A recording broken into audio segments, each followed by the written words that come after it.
Chai with Chitra, Social Talk. அதுக்கு முன்னாடி நீங்கள் பேசின பல பேச்சை அவங்க அப்பா அம்மா 2 பேரும் கேட்டிருக்காங்க. இதில் யார் மிக அதிகமாக உங்களுக்கு பாராட்டு? அம்மா தான். எனக்கு வந்து சின்ன வயசுலேருந்து நான் அம்மா செல்லம் தான். இன்னைக்கு வந்து அப்பா பிள்ளைன்னு எல்லாரும் சொன்னால் கூட அம்மா செல்லம் தான். அம்மா தான் வந்து ஒரு எளிய குடும்பத்தில் நம்ம இருந்தால் கூட எல்லாருமே அப்போல்லாம் 12th முடிச்சாலே திருமணம் பண்ணிடுவாங்க. என் கூட 10ஆம் வகுப்பு படித்த பிள்ளைங்களுக்குலாம் உடனே திருமணம் ஆயிடுச்சு. அப்போ பிள்ளைங்களை 12th படிக்க வைக்கிறதே பெரிய விஷயம். காலேஜ் படிக்க வைக்கிறதுலாம் ரொம்ப பெரிய ஆச்சரியம். அப்போ எல்லாம் 25-30 வருஷம் முன்னாடி. ஆனால் எங்கள் அம்மா வந்து இவள்கிட்ட ஏதோ ஒரு திறமை இருக்குது, இவள் நல்லா வருவா அப்படின்னு அந்த படிக்காத தாய் வந்து என்னை நம்பினாங்க. எங்கே போனாலும் என் கூடவே வந்தாங்க. பட்டிமன்றம் திருமணத்துக்கு முந்தி வரைக்கும் அம்மா கூடவே வருவாங்க. இப்பயுமே என் கணவர் வர முடியாட்டி கூட எங்கள் அம்மா கூட வருவாங்க. நான் வர்றேன் உனக்கு துணைக்கு அப்படின்னு கூடவே நின்னாங்க. கல்லூரியிலாம் இவளை படிக்க வைக்க வேண்டாம்னு சொந்தக்காரங்க சொன்னாங்க. நீ இருக்கிற சிரமத்தில் எதுக்கு இவளை படிக்க வைக்க போற, யாருக்கா கல்யாணம் பண்ணி கொடுத்துட்டேன்னா உன் கடமை முடிஞ்சிடும்ல அப்படின்னு. எங்கள் அம்மா அதை ஒத்துக்கவே இல்லை. இல்லை அவள் படிக்கணும்னு ஆசைப்பட்றா, அவள் நல்லா வருவா, அவட்ட ஏதோ ஒன்று இருக்குது, அவள் நல்லா வருவா அப்படின்னு என்னை நம்பின ஒரு மனுஷினா எங்கள் அம்மா தான். அவங்க நம்பிக்கைக்கு இன்னைக்கு ஒரு பெரிய இதை நான் கொடுத்துட்டேன். அம்மாவை நான் நல்லாவும் பார்த்துக்கிறேன்.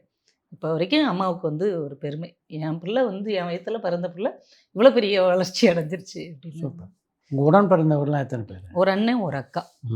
அண்ணன் வந்து சந்தோஷப்படுவார். அந்த காலத்து ஒரு அண்ணன் தானே, அவரே வந்து இவ்வளோ தூரம் படிக்க வச்சதை கொஞ்சம் ஆச்சரியமாக தான் பார்த்தாரு. இவ படித்து இப்படி வர்றாளே அப்படின்னு ஆச்சரியப்பட்டார். அக்கா வந்து ரொம்ப படிக்கவே இல்லை. அக்காவை 7ஆப்போ என்னமோ அதோட நிப்பாட்டிட்டோம். அக்காவுக்கு ஒரு ஆதங்கம் இருந்துகிட்டே இருந்தது. என்னையை மட்டும் படிக்க வைக்கல அப்படின்னு சொல்லிக்கிட்டே இருந்தாங்க. பட் நான் என்ன பண்ணேன்னா, நான் படித்து வேலைக்கு போக ஆரம்பிக்கும் போது அக்காவை கரஸில் படிக்க வச்சேன். அக்காவும் அக்கா பையனும் ஒன்றா 10th எழுதுனாங்க. கொஞ்சம் கொஞ்சமாக சிரமப்பட்டு படித்து 10th எழுதி பாஸ் ஆகிட்டேன். 2 தடவை எழுதி பாஸ் ஆகி இப்போது எங்கள் வார்டு வந்து அக்கா இருக்கிற ஏரியா, அந்த தொகுதி இருக்குல்ல, அந்த வார்டு பெண்கள் வார்டாக மாறிச்சு. கவுன்சிலருக்கு அக்காவுக்காக நான் ஒரு 15 நாள் ஒர்க் பண்ணி இப்போ எங்கள் அக்கா ஒரு கவுன்சிலர்.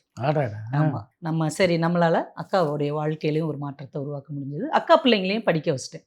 அக்கா பிள்ளைங்க, அண்ணன் பிள்ளைங்க எல்லாரையுமே ஒருத்தர் ஒரு குடும்பத்தில் படிச்சுட்டாங்கன்னா சார், அதுக்கப்புறம் அந்த தலைமுறையை படிக்காதவங்களே இருக்க மாட்டாங்க. அதுக்கு எங்கள் குடும்பம் ஒரு உதாரணம். நான் தான் முதல் பட்டதாரி படித்தேன். இப்போ அக்கா பிள்ளைகளை படிக்க வச்சாச்சு, அண்ணன் பிள்ளைங்களை படிக்க வச்சாச்சு, எங்கள் பிள்ளைங்களும் படிச்சுட்டு இருக்கிறாங்க. இனிமேல் எங்கள் குடும்பத்தில் படிக்காதவங்கன்னு யாருமே கிடையாது. அதனால் அந்த கல்வி வந்து அவ்வளோ முக்கியமானது அப்படின்றதுக்கு என்னுடைய வாழ்க்கையே மிகப்பெரிய உதாரணம். ஒருத்தங்க படிச்சுட்டாங்கன்னா அந்த தலைமுறையை டக்குன்னு அடுத்த படிக்கு ஏற முடியும் அப்படின்றது. நீங்கள் சுகி சிவம் மாதிரி அதுக்கு பின்னால் பல நடுவர்களுடைய பட்டிமன்றங்களில் கலந்துட்டு இருக்கீங்க. நடுவர்களில் உங்களுக்கு ரொம்ப பிடித்த நடுவர்கள் அப்படின்னு யாரெல்லாம் சொல்லலாம்? பிடித்த நடுவர்கள்னால் கிட்டத்தட்ட நிறைய பேர் நமக்கு பிடித்தமான ஒரு நடுவர்கள் தான். ரொம்ப பிடித்தமானவர்கள் அப்படின்னா நாஞ்சில் சம்பத் ஐயாவிலிருந்து ஆரம்பிக்கலாம். நாஞ்சில் சம்பத் அவர்களை நீங்கள் ஒரு அரசியல்வாதியாக தான் பார்த்துருப்பீங்க. ஆனால் அவர் ஒரு இலக்கியவாதியாக மிக சிறந்த மனிதர். அப்படியா? ஆமாம், ரொம்ப ரொம்ப அன்பானவர். என் கணவர்கிட்டலாம் அவ்வளோ பிரியமாக பேசுவார். அவங்க வீட்டில் அந்த ஏரியாவில் பட்டிமன்றம் வச்சு அவங்க வீட்டில் தான் நாங்கள் சாப்பிடுவோம். அவங்க மனைவி அவ்வளோ அழகாக அந்த நாஞ்சில் நாட்டு சமையல் பண்ணி இவர் தான் பரிமாறுவார்.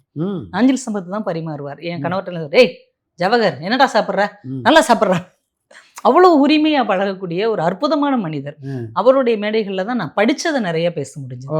வழக்கமாக உள்ளவங்க பேசுகிற அந்த ரொட்டீன் ஜோக்கோ சாதாரண பேச்சோ இல்லாமல் புதுசாக நான் பேசுகிறத அவர் ரொம்ப என்கரேஜ் பண்ணார். தங்கை வந்து புதிதாக பேசுவார், புதியதாக படித்து விட்டு பேசுவார்னு அவர் கொடுத்த ஆதரவுனால தான் அந்த பெரிய ஒரு இது பேச முடிந்தது. அப்புறம் மதுரையில் அவனி மடசாமின்னு ஒரு அண்ணா, அவங்க முதல்ல என்னை இங்கே ராஜபாளையம் தமிழ்நாட்டிலே பேசிக்கிட்டு இருந்தேன்னா மும்பையில் பேசுவதற்காக அவங்க டீம் வந்து ரொம்ப நல்ல கலகலப்பான ஒரு டீம், நல்ல ஒரு அங்கீகாரம் கிடைச்சது. அப்புறம் தான் சுகி ஐயா டீமுக்கு வர்றேன். இவங்க எல்லாருக்கூடையும் நம்ம பேசி பழகுன அந்த இதை வச்சு சுகி ஐயா டீமுக்கு வரும்பொழுது நல்ல ஒரு அங்கீகாரம் கிடைச்சது. நிறைய படித்ததை நான் பதிவு செய்யும் போது அவரும் நிறைய பாராட்டினார். அதை வச்சு தான் நம்ம சன் டிவிக்கு நம்ம பேராசிரியர் சாலமன் பாப்பையா அவங்க டீமுக்கு வரும்போது அவங்க பாரதி மேடமும் கல்யாணமாலை மீரா மேடமும் அவங்க தான் ஃபோன் பண்ணுறாங்க. 2 பேரும் ஒரு கான்காலில் என்னை எடுக்கிறாங்க. அது வந்து ஒரு தெய்வங்களால் ஆசீர்வதிக்கப்பட்ட ஒரு தருணம் அப்படின்னு நான் நினைக்கிறேன். கால் பண்ணி நீங்கள் கல்யாணமாலைக்கு வரணும் அப்படின்னு சொல்லி என்னை அந்த பக்கம் அழைச்சிட்டு வர்றது பாரதி மேடமும் மீரா மேடமும் தான். அப்புறம் வந்ததுக்கப்புறம் ராஜா அண்ணன் ஒரு பெரிய சப்போர்ட்டாக இருந்தாங்க. பேராசிரியர் சாலமன் பாப்பையா அவர்கள் நம்மள மாதிரி அவங்க ஒரு ஏழ்மை குடும்பத்திலேருந்து வந்தவங்க. அதனால் அந்த டீம்லேயே எல்லாருமே படித்து பேராசிரியராக ஒரு பெரிய பொறுப்பில் இருக்கிறவங்க. நான் மட்டும்தான் ஒரு எளிய குடும்பத்திலேருந்து வந்தவ அப்படின்றதுனால ஐயா என் மேலே ரொம்ப பிரத்யேகமான ஒரு அன்பாக இருப்பார். இந்த பிள்ளை நல்லா வரணும், வாழ்க்கையில் ஜெயிக்கணும் அப்படின்னு சொல்லி ஐயா ரொம்ப சப்போர்ட் பண்ணுவார். வித்தியாசமான நடுவர்களுடைய தலைமையிலே நான் பேசியிருக்கிறேன். நீங்களே ஆச்சரியப்படுவீங்க. ஆச்சி மனோரமா அவங்க தலைமையில் நாங்கள் பட்டிமன்றம் பேசியிருக்கிறோம். சேலத்தில் ஆச்சி அவர்களுக்கு ஒரு பெரிய பாராட்டு விழா ஒன்று நடத்துனாங்க. ஃபுல் டே அவங்கள பாராட்டுற விழா தான். அதில் ஒரு நிகழ்ச்சி மகளிர் பட்டிமன்றம். ஆட்சி தான் நடுவர் தலைமை. ஆமாம், ஆட்சி தலைமையில் பேசுகிறோம். இது எப்படியும் 15 வருஷத்துக்கு மேலே இருக்கும்னு நினைக்கிறேன். அப்போல்லாம் ரொம்ப அதிரடியாக பேசுவோம். அப்போ யூடியூப்பும் கிடையாதா, நம்ம என்ன வேணால் பேசிட்டு போயிட்டே இருக்கலாம். நமக்கு வந்து பொறுப்பு துறப்புங்கிற மாதிரி இருக்கும். இப்போ தான் என்ன பேசினாலும் யோசிச்சு யோசிச்சு பேச வேண்டியிருக்கு. அப்போ எந்த பிரச்சனையும் இல்லை, மனசில் உள்ளதை அப்படியே பேசலாம், அதிரடியாக பேசலாம். அன்னைக்கு அப்படி பேசுனதை பார்த்துட்டு ஆச்சி ரொம்ப தோளில் தட்டி சொன்னாங்க, ஏய் என்னப்பா அப்படி பேசுகிறீங்க அப்படின்னாங்க. அது ஒரு வித்தியாசமான அனுபவம். டெல்லி கணேஷ் சார் நடுவராக இருந்து ஒரு 5-6 நிகழ்ச்சி பேசியிருக்கிறேன். அவர் ரொம்ப நல்லா ஆத்மார்த்தமாக பேசுவார். நம்ம பேசுகிறத நல்லா என்கரேஜ் பண்ணுவார். அவரை நம்ம நல்லா கலாய்க்கலாம். அதெல்லாம் ஒரு வித்தியாசமான தலைமை. சிற்சபேஷன் ஐயா தலைமையில் பேசியிருக்கிறேன். அவங்களாம் பாப்பையா ஐயா அவங்களுக்கே வந்து பேராசிரியர் இருந்தவங்க. நமச்சிவாயம் ஐயா பெரும்புலவர், ஆவா ராஜகோபாலன் ஐயா, சத்யசீலன் ஐயா, அறிவொளி ஐயா, இந்த மாதிரி ஆட்களுக்கு தலைமையிலேயே நான் பேசியிருக்கிறேன்.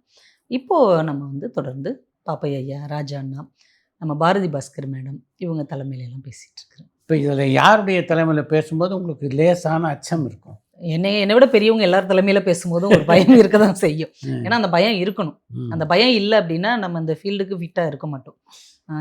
நம்மளே தனி பேச்சு பேசும்போதே ஒரு பயத்தோடு தான் போகணும். ஏன்னா ஆயிரக்கணக்கான மக்கள் நம்ம முன்னாடி உட்காந்துருக்குறாங்க.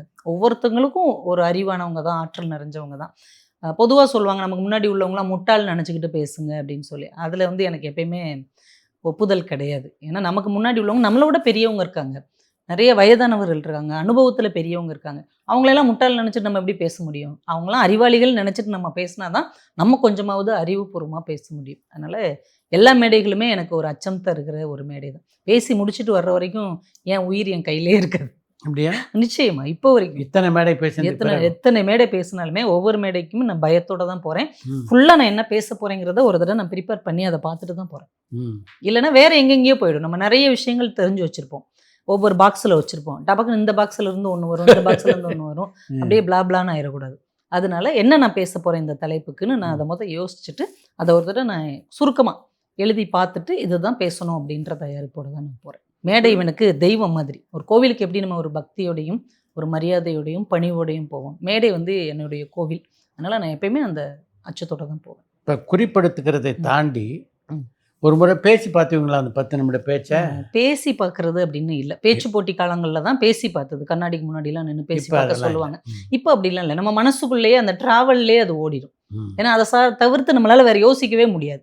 நாளைக்கு ஒரு முக்கியமான மேடை இருக்குன்னா என்னால் எதுலேயுமே இன்றைக்கி கவனம் செலுத்த முடியாது. நான் என்ன பேச போகிறேங்கிறது உள்ளே ஓடிட்டே இருக்கும். ஒரு சினிமா படம் மாதிரி ஓடிட்டே இருக்கும்.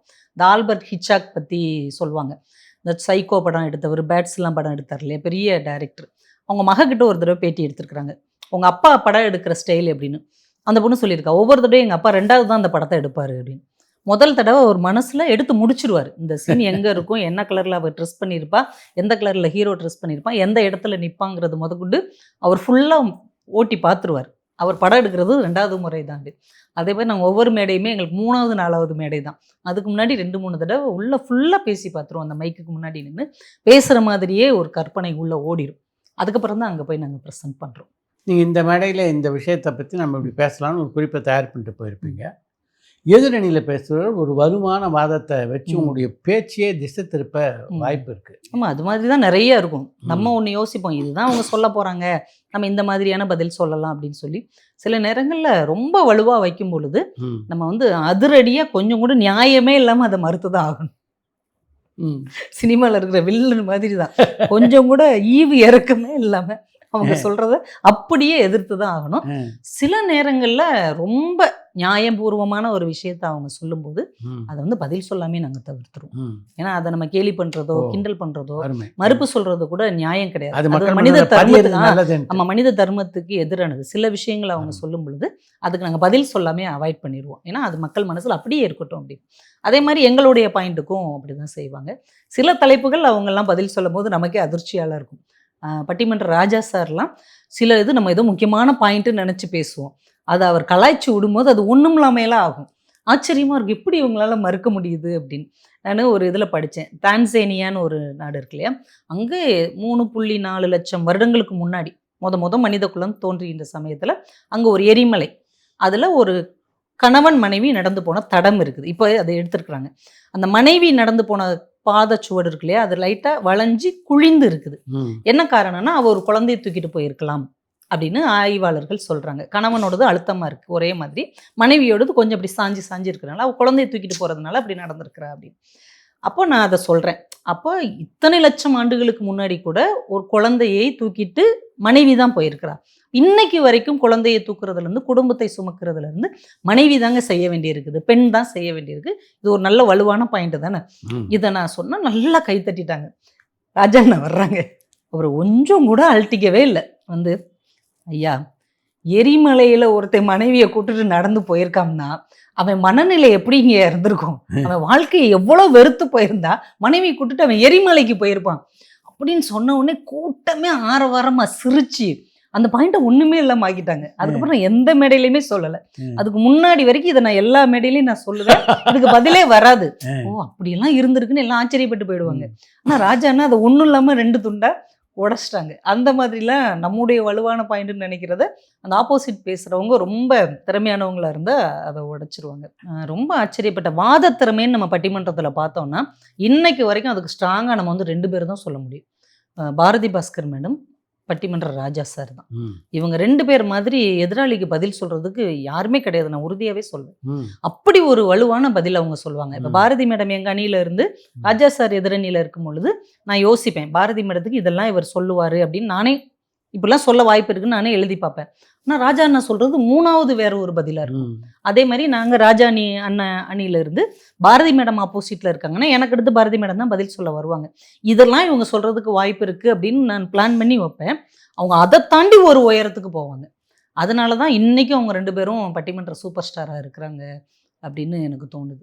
அந்த எல்லாத்தையும் தாண்டி அவுட் ஆஃப் பாக்ஸ் அவங்க கேலி பண்ணுறதா இருக்கட்டும், அதுக்கு அவங்க ஆழமாக பதில் சொல்கிறதா இருக்கட்டும், எல்லாமே ரொம்ப அபாரமாக இருக்கும். ஒரு மேடையில் பணமா குணமான்னு தலைப்பு, ராஜா சார் நடுவர், திருச்சியில் நடந்த கல்யாண மாலை. நான் வந்து பணமேன்னு பேசுகிறேன். பணம்லாம் இல்லைன்னா எப்படிங்க வாழ்க்கையில் வாழ முடியும் அப்படின்னு சொல்லிட்டு பேசுகிறேன். எனக்கு முன்னாடி பேசின ஒரு பேச்சாளர் சொல்கிறாரு, நான் முத்துக்குமாரோடைய அப்பா வந்து ஒரு டைரி எழுதுறாரு. முத்துக்குமார் பிறக்கும்போது இந்த உலகத்தில் ஒரு மிகச்சிறந்த அறிவாளி பிறந்திருக்கிறான் அப்படின்னு எழுதுறாரு. அந்த அன்பு தாங்க அவர் இவ்வளோ பெருசாக கொண்டு வந்தது அப்படிங்கிறாரு. நான் அதை கேலி பண்ணுறதுக்காக நான் சொல்கிறேன். நான் பிறக்கும்போது எங்கள் அப்பாவும் எழுதினார் அவருடைய டைரியில், சும்மா கேலிக்காக சொல்கிறேன். 2வது இந்திரா காந்தி பிறந்திருக்கிறாள் அப்படின்னு எங்கள் அப்பா எழுதியிருக்கிறாரு. அதுக்காக நான் அப்படியே ஆயிட்டேன். அவங்க அன்புல சொல்லுவாங்கங்க, பணம் இருந்தால் தாங்க ஜெயிக்க முடியும் எந்த அப்பாவுக்கும் அப்படின்னு நான் சொல்லிட்டு உட்கார்றேன். இதுக்கு பாரதி மேடம் சொல்கிற பதில் என்னையே அழ வச்சிருச்சு.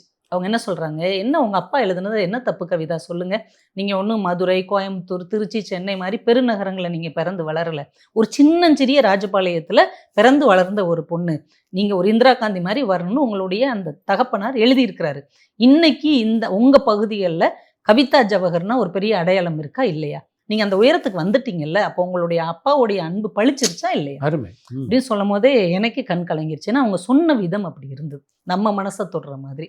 எதிராளியை வந்து பேச்சாற்றலால் அடித்து ஜெயிக்கிறவங்களும் உண்டு, அன்பாலேயே அடித்து ஜெயிக்கிறவங்களும் உண்டு. அந்த ஆற்றல் வந்து பாரதி பாஸ்கர் மேடத்துக்கு ரொம்ப உண்டு. அதனால் வாதம் விவாதம்னா ராஜான்னா பாரதி பாஸ்கர் மேடம் தான். நாங்கள் சொல்லிக்குவோம், திரை உலகத்துக்கு ஒரு பாரதி ராஜா மாதிரி பட்டிமன்ற உலகத்துக்கு ஒரு பாரதி ராஜா அப்படின்னு. நல்லா இருக்கு. இன்றைக்கு பல நடுவர்கள் இருந்தாலும் நடுவர்களில் வந்து சாலமன் பாப்பியா தான் ஒரு தனிக்காட்டு ராஜாவாக இருக்கு. ஆமாம், ரொம்ப முக்கியமான விஷயம்னா எந்த ஒரு துறையிலையுமே 60 வருஷம் அனுபவம் மட்டும் கொண்டவங்க யாருமே இருக்க வாய்ப்பு கிடையாது. அவருடைய அனுபவமே 60 வருடங்கள் தாண்டிய ஒரு அனுபவம். இந்த பட்டிமன்றம் அதுக்கு முன்னாடி வரைக்கும் இலக்கியம், ஆன்மீகம் அப்படின்னு ஒரு பாதையில் போய்கிட்டே இருந்தது. திரு குன்றக்குடி அடிகளார் வந்து கொஞ்சம் சமூக தலைப்பாக அதை மாற்றி எல்லா மக்களுக்கும் கொண்டு போனாங்க. அவருடைய அணியில் தான் ஐயா வளர்ந்து வரும்போது அவரால் தான் ஐயா நடுவர் ஆனார். இனிமேல் சாலமன் பாப்பையாவை நடுவரை வச்சு நீங்களாம் ஒரு பட்டிமன்றமாக போங்கன்னு குன்றக்குடி அடிகளார் வழி நடத்தியிருக்கிறார். ஐயா நடுவராக வந்ததுக்கு அப்புறம் தான் இது வந்து குடும்பம் சார்ந்த தலைப்புகளுக்கு வர ஆரம்பிச்சது. ஒரு குடும்பத்தில் யார் முக்கியம், தாயா தந்தையா, கணவனா மனைவியா. இன்னொரு பெரிய ப்ளஸ் என்னென்னா, ஐயா நடுவராக வந்ததுக்கப்புறம் பட்டிமன்றம் பேசுறதுக்கும் பெண்கள் நிறையா வர ஆரம்பித்தாங்க. அதுக்கு முன்னாடி ஆண்கள் மட்டுமே இருந்த ஒரு துறையாக தான் இருந்தது. ஐயா வந்தோடனே பேராசிரியர்கள், ஆசிரியர்கள், எங்களை மாதிரி உள்ளவங்க எல்லாருமே உள்ள வர்றோம். ஆடியன்ஸாகவும் பெண்கள் வந்தாங்க. அதுக்கு முன்னாடி இரவு 10 மணிக்கு ஒரு பட்டிமன்றம் நடக்குதுன்னா தெருவில் உட்காந்து யார் பார்ப்பாங்க? ஆண்கள் மட்டும்தான் பார்த்துட்டு இருந்தாங்க. ஐயா அணியில பெண்களும் இடம்பெற ஆரம்பிச்சோடனே பார்வையாளர்களாகவும் பெண்கள் வர ஆரம்பிச்சாங்க. அந்த எல்லாரையும் தன்னை நோக்கி வர வச்ச ஒரு பெரிய சாமர்த்தியமும் அறிவாற்றலும் அதோட நகைச்சுவையா எளிமையா சொல்லக்கூடிய ஆற்றலும் ஐயாட்ட இருந்ததுனால தான் ஐயாவால் இவ்வளவு தூரம் நம்பர் 1 இருக்க முடிஞ்சது. ரொம்ப முக்கியம் சன் டிவி தொடங்கினதுல இருந்து ஐயா அதே தொலைக்காட்சியில் மற்றவங்க மாதிரி இங்கே அங்கே அப்படிலாம் மாறாம எதுல இருந்தாரோ அதுலேயே இத்தனை வருஷமா 32 வருஷமா சன் தொலைக்காட்சியில் தொடர்ந்து நிகழ்ச்சிகள் பண்ணிகிட்டே இருக்கிறாங்க. அதே மாதிரி புதுமைக்கும் இடம் கொடுக்குறாங்க, பழமைக்கும் முக்கியத்துவம் கொடுக்குறாங்க. நேற்று ஒரு பேச்சாளரும் இந்த அணியில் இருப்பாங்க. நேற்று தான் அவங்க காலேஜ் முடிச்சுட்டு வந்திருப்பாங்க, அவங்களும் அங்கே இருப்பாங்க.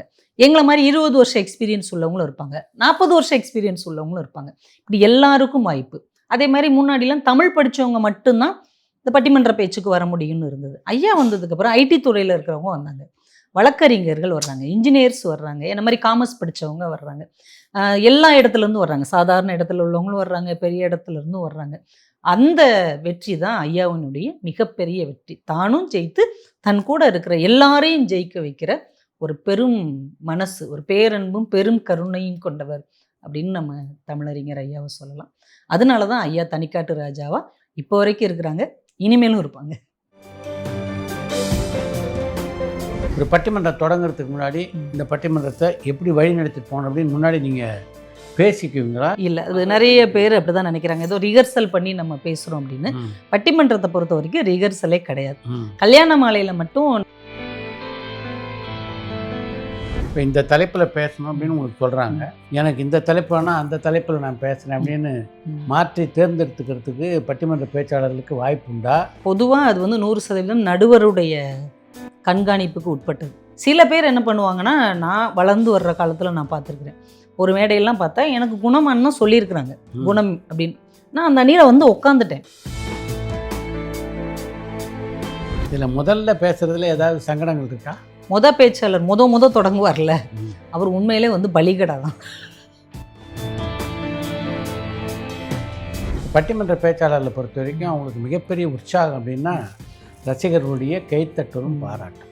சில ஊரில் இந்த கைத்தட்டல் பாராட்டு எதுவும் இல்லாமல் இப்படியே உட்காந்து பார்த்துட்டு இருப்பாங்க பல பேர். இது ஒரு மலை மேலே உள்ள ஒரு கோவில் நிகழ்ச்சி, நைட்டு 12 மணிக்கு தொடங்குது.